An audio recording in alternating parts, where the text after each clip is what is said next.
Hi everyone! Today I'm here to give you guys my thoughts and opinions on the Kat Von D Lock It Foundation. I have this in the shade Light 48, and for color reference I'm between an NC20, NC25, and MAC, and this shade works pretty well for me. It does tend to oxidize a little bit, so it kind of gets to be a tad bit too dark for me, but overall it works fine, and especially in the summer I think that if I get a little bit more color, this will work really well. This is what the packaging looks like, and even though the bottle or the tube looks to be pretty big, you are getting 1 fluid ounce of product in here, which is the typical amount of foundation you would get. When you first get it, it actually comes with this little stopper attached to it, and it plugs right into the little nozzle to block any product from coming out, and this also prevents any accidental pushings of the pump, because to dispense the product you press up here and then the product will come out of the nozzle.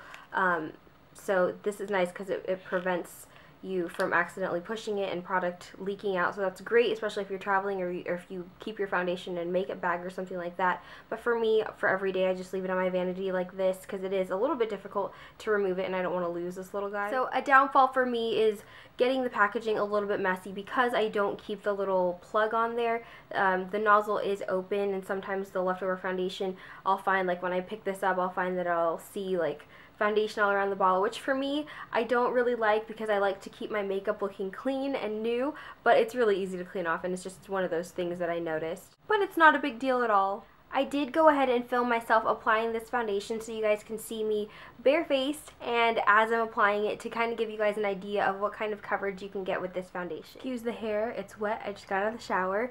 So I went ahead and moisturized my face. I've been having some major skin issues lately. I switched to some new skincare products that I was testing out, and I don't think my skin agreed with it. I broke out. You can see I have a couple breakouts around my nose and on my cheeks, and my chin have been like super duper dry lately, so it hasn't been fun. So I have moisturized, but I am going to go ahead and put something on just to give it some extra moisture, and I'm going to be using this little sample, which is almost completely gone, of Embryolisse that I got in my Birchbox. I do have to get a full size of this because I did actually really enjoy it.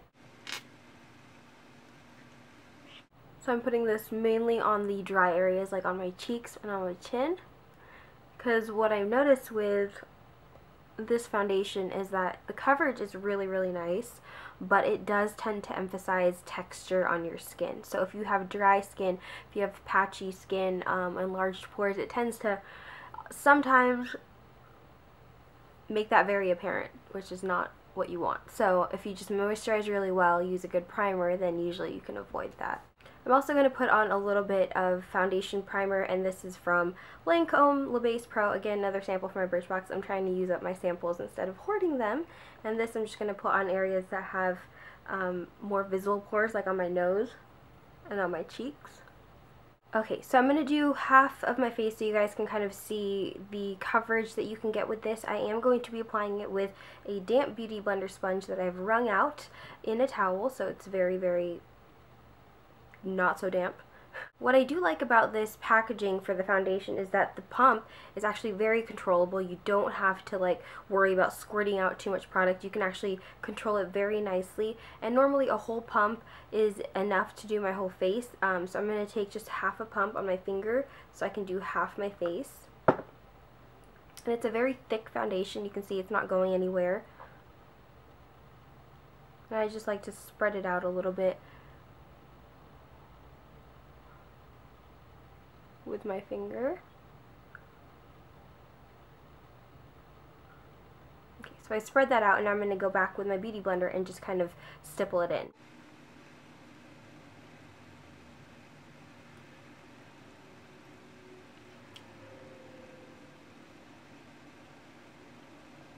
So there is half my face done. You can see, especially under my eye area, on this side that isn't done, you can definitely see it's a lot darker. This side, it's been covered up pretty well, and you can see those blemishes, they're not so red anymore. Like I said, you can still see texture, unfortunately, but for the most part, color-wise, everything is pretty much covered up, which I do really like. So I'm going to go ahead and put on the other side.